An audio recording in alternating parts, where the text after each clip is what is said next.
Climat, mode de vie, énergie, notre monde bouge plus vite que jamais. Et si cela changeait notre mobilité? Les Français se déplacent déjà autrement. Les nouvelles générations changent la donne. Les parcs automobiles deviennent toujours plus verts. Les fleet managers deviennent des mobility managers. Les DRH et la RSE deviennent nos interlocuteurs. Gérer des vélos devient aussi notre métier. Comme faire prendre le bus, le métro, le train. Ou bien sûr, proposer la meilleure voiture ou le meilleur autopartage. La mobilité devient multimobilité. Passons de la car policy à la mobility policy. Prêt? ALD Move.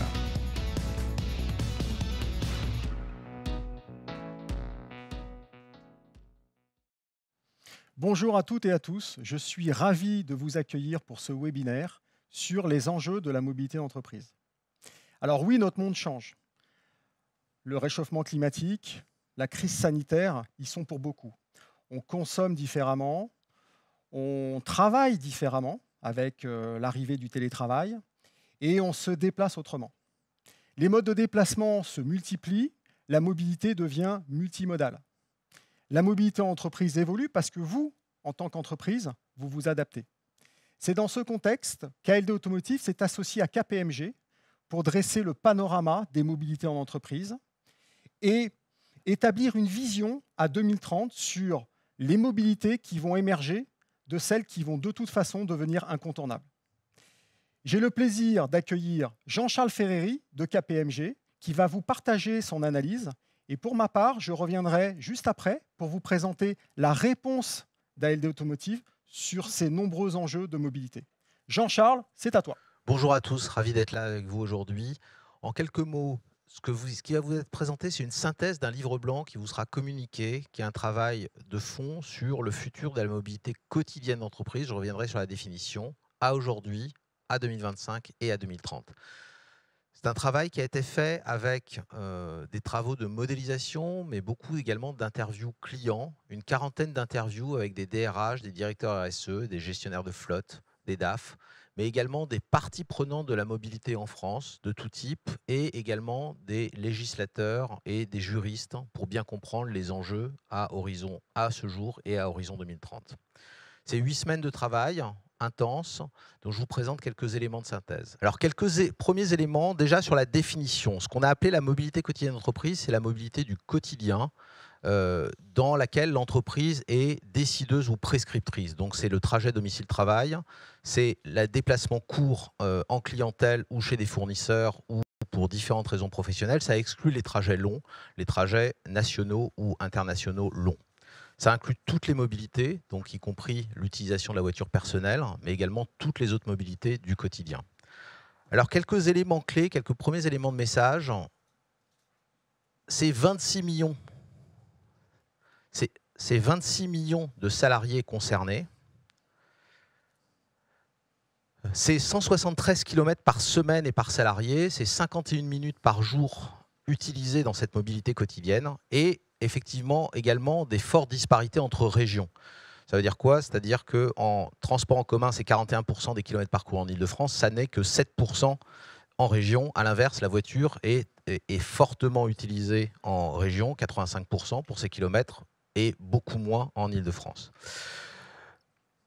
Le second message, c'est qu'on est dans une zone grise où les choix des mobilités sont essentiellement faits pour des causes de pragmatisme et éventuellement de coût, où l'impact CO2 est peu mesuré, le salarié se sent partiellement déresponsabilisé parce que c'est lié à son emploi, l'employeur se sent partiellement déresponsabilisé parce que ça reste essentiellement des choix personnels. Donc au final, c'est une zone grise qui est peu mesurée, sur laquelle il y a peu de responsabilité, de responsabilisation et une réglementation qui reste encore légère à ce jour. Alors quelques chiffres clés. Cette mobilité d'entreprise, c'est des impacts CO2 forts, c'est aussi des coûts pour l'entreprise élevés. Des impacts CO2 forts, c'est 26 millions de tonnes de CO2 représentées par cette mobilité quotidienne d'entreprise à aujourd'hui, 2019 pour être précis. Pour rappeler les enjeux, c'est 6% des émissions de la France, c'est 19% des émissions du secteur du transport, donc on est sur des volumes conséquents. C'est également, au niveau des entreprises, ça peut être encore plus conséquent, parce que dans certains secteurs, comme celui des services, cela peut représenter 40% des émissions d'une entreprise. C'est également un coût financier important, tant en voitures de service, de fonction, remboursement de titres de transport, remboursement de kilomètres. C'est 17,5 milliards de coûts pour les entreprises à ce jour, soit 670 € annuellement par employé concerné. Alors, c'était l'objet de l'étude. Beaucoup d'entretiens pour comprendre quelles sont les tendances. Les tendances sont désormais, ont été documentées à travers ces différents entretiens. Tout cela va fortement changer. Les employés sont de plus en plus conscients du coût écologique et du coût financier de cette mobilité quotidienne d'entreprise. Il y a un volontarisme, il y a également des nouveaux modes de travail, le télétravail notamment, qui vont conduire à moins de déplacements et une prise de conscience plus élevée. L'employeur se sent de plus en plus concerné parce que les politiques de site changent, les politiques de télétravail changent, et également il y a une sensibilité et une volonté d'exemplarité et une prise en compte progressive, je dirais, de cette mobilité qui est entre le personnel et le professionnel pour partie. Et enfin, la réglementation qui a commencé à changer, qui va sans doute pousser à une prise en compte meilleure de ces impacts coûts et carbone dans les prises de mesure des entreprises. Donc tout ça, horizon 2030, qu'est-ce que cela peut donner ? Vous aurez le détail dans les travaux précis et complets. Cela peut donner un changement assez radical sur l'impact CO2, puisque dans les scénarios les plus volontaristes, on estime que cet impact CO2 pourrait être diminué d'environ 2/3. On a construit 3 scénarios. Un premier scénario qui est un scénario très prudentiel qui se limite aux obligations légales. Un scénario qu'on a considéré comme médian qui correspond plutôt à la trajectoire actuelle tant en termes de télétravail, de migration du thermique vers l'électrique, d'utilisation de solutions alternatives de transport, et un scénario le plus volontariste qui prend en compte des cercles vertueux tant au niveau des employés, avec des effets d'émulation, qu'au niveau des entreprises, avec des effets d'exemplarité et d'émulation, tout ça restant réaliste. Donc entre 20 et 60% de réduction des émissions carbone. Alors tout ça représente également potentiellement des investissements ou des stimuli de la part des entreprises pour aller notamment vers le scénario le plus à droite, ce qui pose des questions de choix. Alors sur cette question des choix, on se rend compte qu'il y a 3 types de choix qui vont devoir être pris en compte par les entreprises. Le premier, c'est qu'avant, cette mobilité quotidienne d'entreprise était le fruit de quelques discussions entre DRH et éventuellement gestionnaires de flotte. Demain, la triptyque va concerner beaucoup plus de parties prenantes. Le directeur RSE va être concerné, puisqu'il y a un sujet de trajectoire carbone des entreprises. Le DRH va être concerné, parce que ça va être un sujet d'attractivité avec un nombre de choix pour la politique d'attractivité bien plus élevé. Et évidemment, le DAF et les responsables opérationnels et de flotte. Le deuxième type de choix, c'est le nombre de solutions de mobilité. Là où avant, on était sur des sujets de voitures de service, voitures de fonction, remboursement de titres de transport, on a un panel de mobilité accessible entre les mobilités douces et les mobilités plus traditionnelles qui est très élevé, ce qui va impliquer des choix, une complexité opérationnelle plus forte et éventuellement des sujets d'automatisation ou d'informatisation de cette complexité. Et enfin, dernier élément de choix, des sujets fiscaux et réglementaires qui, pour certains, sont cadrés par la loi, d'autres ne sont pas encore cadrés par la loi. Alors, on se retrouve dans une situation où on est face à un nouveau concept qu'on a appelé Mobility Policy, sur lequel ALD avait commencé à réfléchir précédemment, où, d'une certaine manière, cette mobilité d'entreprise va concerner l'ensemble des salariés, donc avec des choix à faire sur l'ensemble des salariés. Là où on était sur de la voiture uniquement, on va se retrouver sur un panel de choix avec une pluralité qu'il va falloir déterminer, des règles qui étaient simples ou relativement limitées qui vont pouvoir devenir extrêmement personnalisables en fonction du coût, en fonction de la trajectoire CO2, en fonction de la responsabilité des employés, en fonction des droits de chaque type d'employé et de chaque type accordé à chaque type de moyen de transport. Et enfin, dernier élément, là où on était sur une question de coût de la voiture de service ou de voiture de fonction, on va se retrouver sur un sujet de coût du kilomètre et d'émissions CO2, donc une modularité et une granularité également d'indicateurs très différentes. À travers nos échanges avec les DRH et les directeurs RSE, on a cherché à cadrer le sujet de quel choix allait devoir fait par les entreprises, ou bien au niveau de l'entreprise, ou bien au niveau des populations d'entreprises. Il est clair que réduire les émissions, baisser les coûts et satisfaire les employés va demander des choix parce que tous ces éléments ne vont pas dans la même direction. Il y a 3 grands modèles qui ont été identifiés à travers nos échanges. Un premier modèle qui pourrait pousser certaines entreprises à adopter un modèle qu'on a appelé le modèle green. Ce modèle green, ça va privilégier la baisse des émissions et des gaz à effet de serre, ce qui veut dire beaucoup de covoiturage, une migration rapide vers l'électrique et des tas d'autres éléments. On est sur un modèle qui, à contrario, tout en étant fortement responsable, pourrait induire quelques coûts additionnels ou des contraintes additionnelles pour les employés. Donc ce modèle a des bénéfices et également des inconvénients. Le modèle d'attractivité, qu'on a appelé People Pleasure, pour les salariés, a des bénéfices forts sur la satisfaction des employés, l'attractivité et la promesse employeur. Il induira beaucoup de flexibilité. Il sera sans doute moins responsable. Et il sera moins responsable. Et enfin, le dernier élément, orienté vers les coûts, qui limitera les efforts de l'entreprise aux obligations légales, qui aura des bénéfices en termes de coûts potentiellement, mais sera potentiellement moins efficace sur d'autres dimensions. Chaque entreprise va devoir choisir en fonction de l'exemplarité qu'elle veut donner, de l'image qu'elle veut donner, de sa politique d'attractivité et de rétention des employés, et également de ses enjeux de trajectoire carbone, ces éléments allant être sans doute pris en compte dans les années à venir dans les enjeux de trajectoire carbone des entreprises. Alors face à cette complexité de choix et cette richesse de choix, il y a également des éléments facilitateurs dans le marché qui doivent être pris en compte. Le premier élément, c'est l'électrification globale des flottes de véhicules, en France en particulier. Cela veut dire quoi? Cela veut dire qu'une voiture thermique une voiture électrique continue à coûter plus cher, que ce soit à l'achat et moins à l'usage qu'une véhicule thermique, mais la courbe va très rapidement s'inverser dès 2023-2024. Donc l'intérêt naturel des entreprises va être à la migration vers l'électrique.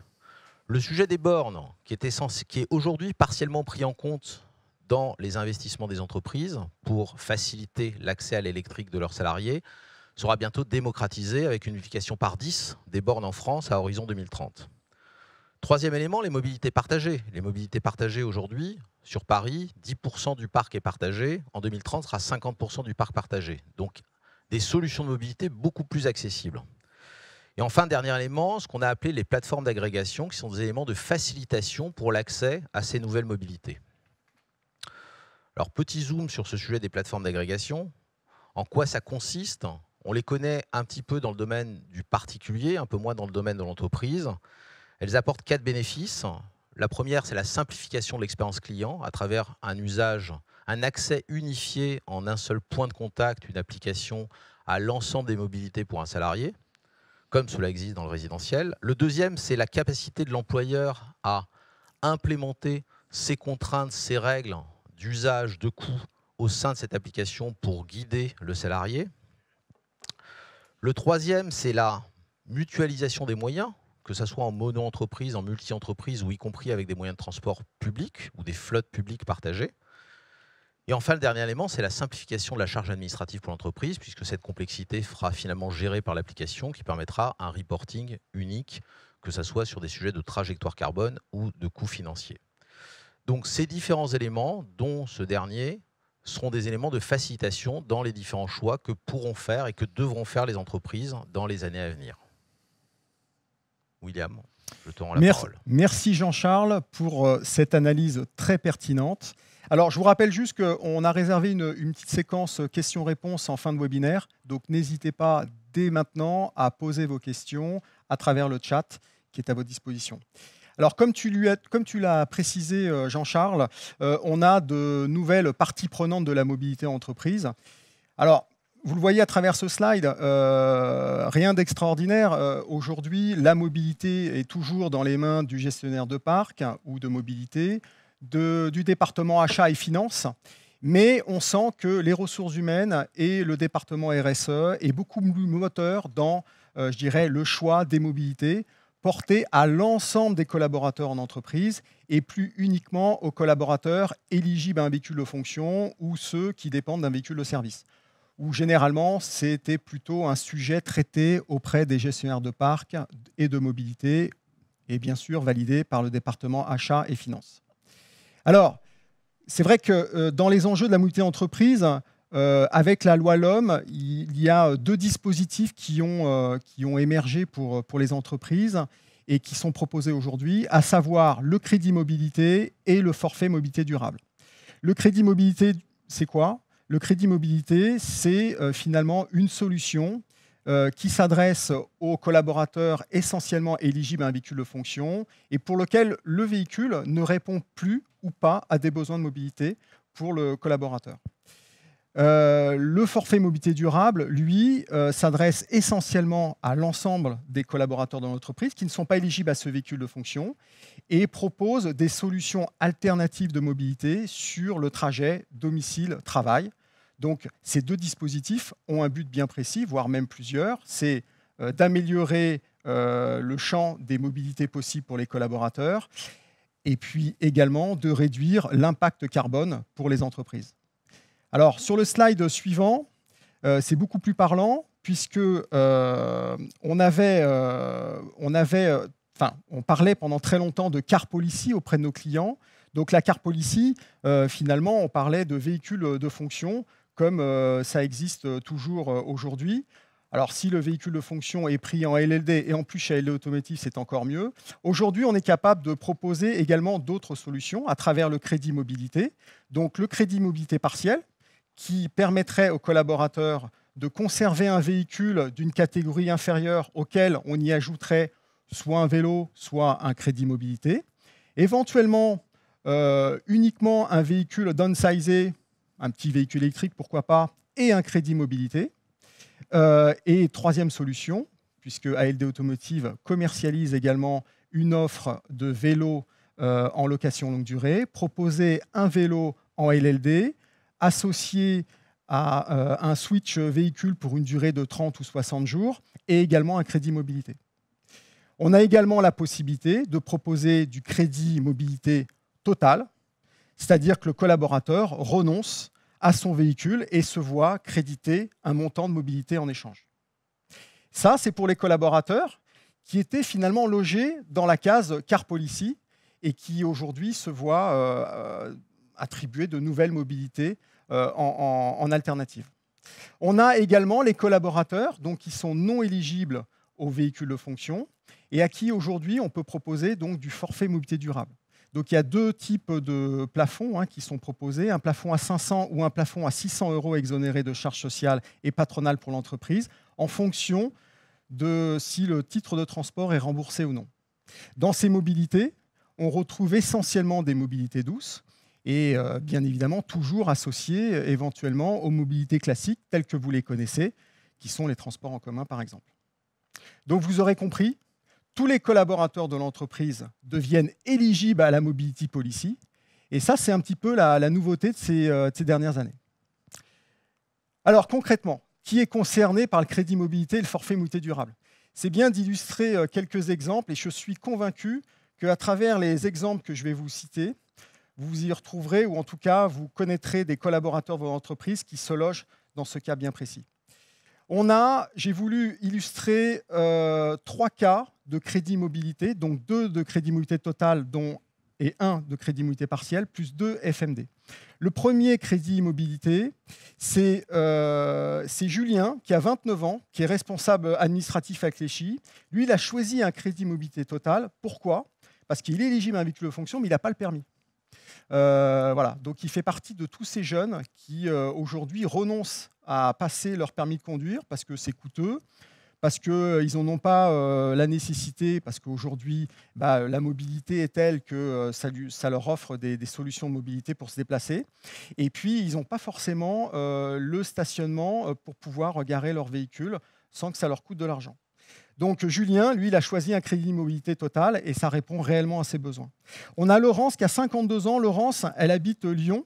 Elle travaille sur Villeurbanne, donc dans la banlieue lyonnaise. Elle se déplace essentiellement avec les transports en commun ou des mobilités douces. Donc elle a également renoncé à son véhicule parce que pour le coup, le véhicule lui coûte de l'argent parce que stationner son véhicule dans le centre-ville de Lyon est très onéreux.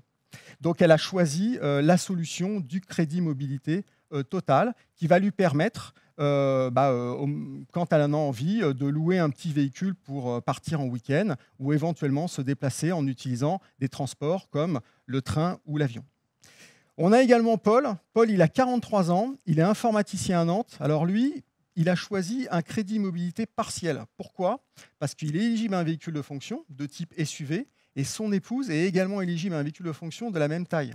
Donc ça faisait doublon. Donc lui, il a choisi de downsizer son véhicule, de prendre un petit véhicule électrique et d'avoir en complément un crédit mobilité qui va lui permettre de partir en congé avec toute sa petite famille et utiliser éventuellement le train ou l'avion avec ce complément. Donc ça, c'est 3 exemples de crédit mobilité total ou partiel. Sur le FMD, j'ai Manon qui a 25 ans. Manon, elle habite Paris, donc elle télétravaille pendant 3 jours par semaine. Et elle, son entreprise est sympa puisque l'entreprise lui rembourse à 50% son pass Navigo, qui est le titre de transport parisien. Donc, elle a un budget de 600 €. Son pass Navigo lui est remboursé à hauteur de 413 €. Donc, elle a un complément qu'elle peut utiliser comme elle le souhaite pour des mobilités douces à hauteur de 180 €. Et c'est ce qu'elle fait puisque, en fait, elle loue des vélos et elle a réussi également avec ce montant de s'équiper d'un casque et de gants pour sa sécurité. On a également Philippe, il a 46 ans, lui, il est à Angers. Pareil, il télétravaille, il est à 6 km de son domicile. Il a le droit à 500 €, il a moins de chance que Manon, on ne lui rembourse pas son titre de transport. Néanmoins, il a un peu dépassé son budget. Et lui, il covoiture et surtout, il loue un vélo auprès de l'opérateur d'Angers. Je fais une petite pub pour l'opérateur d'Angers qui s'appelle Ponybike. Donc, ces 2 profils, un a le titre de transport remboursé, l'autre non, mais utilisent des mobilités douces en alternative à leur mobilité pour se rendre sur leur lieu de travail. Donc, vous l'aurez compris, on est tous concernés parce qu'on est 26 millions de salariés en France et tout le monde est concerné par une mobilité alternative pour se rendre à son lieu de travail et également pour se déplacer. Alors, ALD Automotive, en tant que leader de la mobilité, se devait répondre avec une offre qui soit flexible, d'accord, c'est-à-dire qui apporte, je dirais, de la flexibilité dans les mobilités proposées, qu'elle soit durable également, parce qu'on avait besoin de proposer une solution qui puisse déterminer un bilan carbone pour les entreprises, qu'elle soit digitale, parce qu'aujourd'hui, une solution qui n'est pas digitale n'a pas de sens, et puis qu'elle soit sécurisée. Pourquoi ? Parce qu'il y a un certain nombre de transactions financières qui sont réalisées à travers cette solution mobilité qu'on va vous présenter juste après et qui nécessite de rassurer nos clients. Donc, je vous propose de visualiser cette petite vidéo qui va tout vous expliquer sur cette offre ALD Automotive, enfin offre ALD Move, et je vous retrouve juste après. Merci.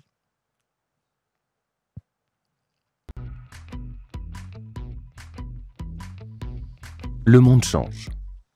La mobilité aussi. Nouveaux enjeux climatiques, nouveaux modes de travail, nouveaux modes de transport, nouvelles attentes de vos collaborateurs, nouvelles réglementations. Pour les entreprises, la mobilité est devenue un immense enjeu économique, RH et RSE. Comment passer de la car policy à la mobility policy? Comment passer de la mobilité à la multimobilité? ALD Automotive, leader en solutions de mobilité, vous accompagne. Découvrez ALD Move, la solution multimobilité qui simplifie la mobilité en entreprise pour tous vos collaborateurs. Passez facilement d'un abonnement au transport en commun au forfait mobilité durable, d'un véhicule de fonction au crédit mobilité. Et choisissez la formule qui vous correspond pour optimiser votre gestion quotidienne des mobilités, la satisfaction de vos collaborateurs et votre budget. Construisez vos forfaits sur mesure pour chaque collaborateur, selon leurs envies, leurs besoins, la météo. Vous bénéficiez d'une solution complète pour une approche globale de la mobilité de votre entreprise et de tous vos collaborateurs. Pour vos collaborateurs, une application mobile et un dashboard pour planifier leur trajet et gérer leur budget mobilité. Une carte de paiement valable chez tous les opérateurs de mobilité autorisés par l'entreprise. Transport public, vélo, autopartage, trottinette électrique, taxi. Pour vous. Un accompagnement par notre équipe de consultants pour vous aider à définir et mettre en place votre Mobility Policy. Une plateforme administrateur pour définir et paramétrer votre propre politique de mobilité. Intégrer les dispositifs fiscaux spécifiques, suivre les budgets, maîtriser les dépenses et établir vos reportings. Avec ALD Move, créer et gérer votre Mobility Policy n'a jamais été aussi facile. Faites votre choix parmi une offre élargie de services mobilité. Définissez vos règles, l'allocation de budget, les limitations. Automatisez vos flux, onboarding, départ, promotion. Synchronisez vos outils dans votre SI. Gérez tous vos reportings. Et voilà, votre Mobility Policy sur mesure est lancée. Bienvenue dans la multimobilité. Prêt? ALD Move.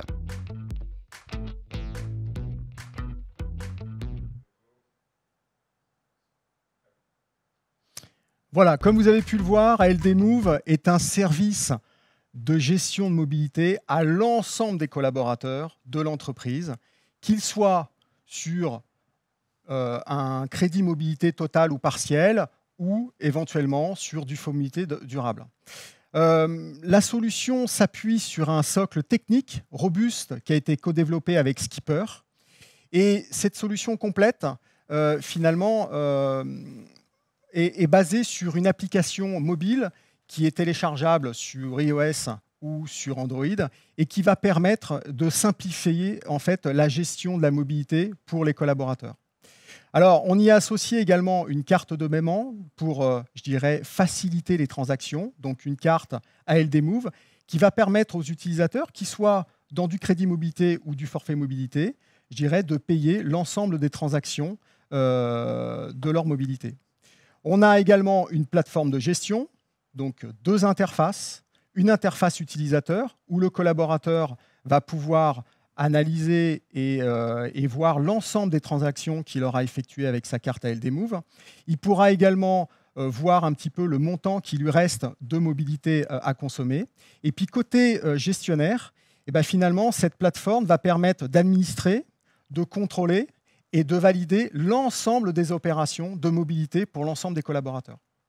Donc c'est une solution qui est simple, qui est facile et qui gère la multimobilité de tous les collaborateurs de l'entreprise.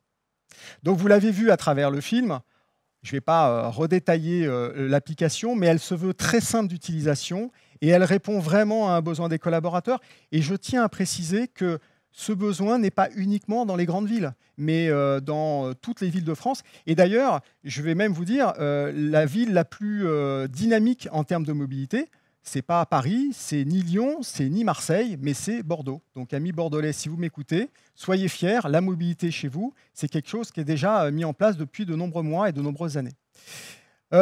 Comment ça s'articule chez ALD Automotive sur la mise en place et la commercialisation de cette offre? Votre point de contact reste votre commercial. D'accord ? Il est garant de votre relation commerciale, donc il sera de toute façon dans la boucle de l'ensemble des échanges.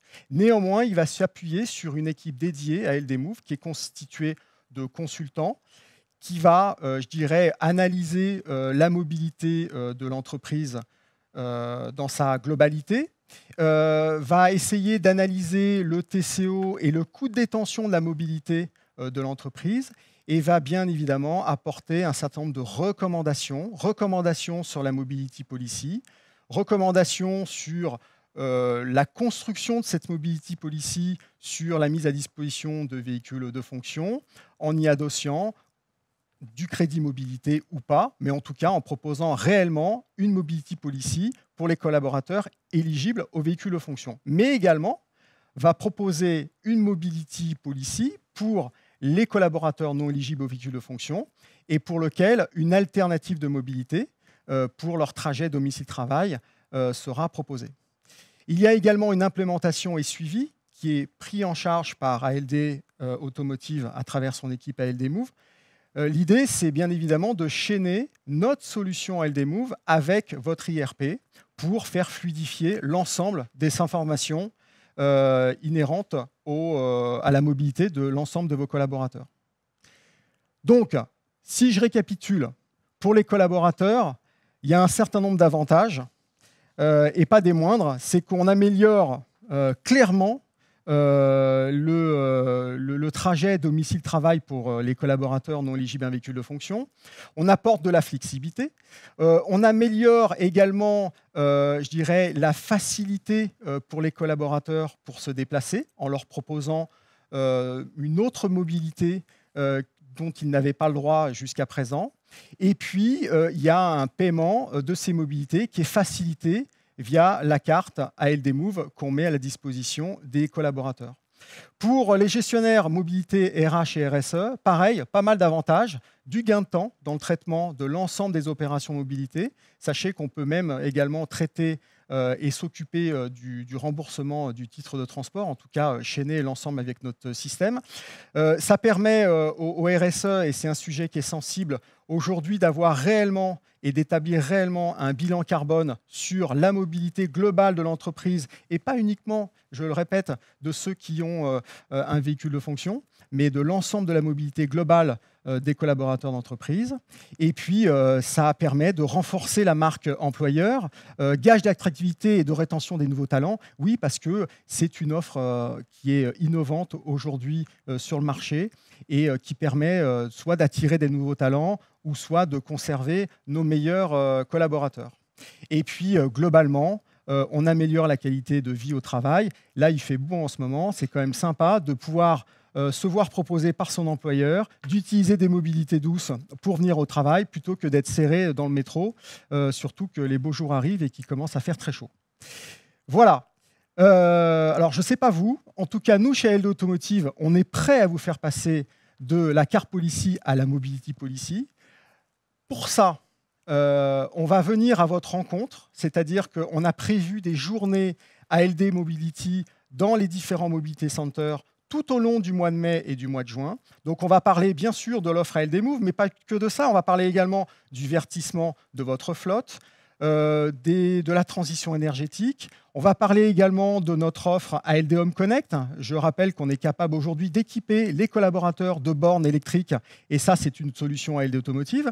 On va également aborder le sujet du vélo, parce qu'on est capable aussi de vous proposer du vélo en location longue durée. Et puis, généralement, on essaiera de répondre à toutes vos interrogations et à toutes les questions que vous pouvez vous poser sur ces nouveaux enjeux de la mobilité.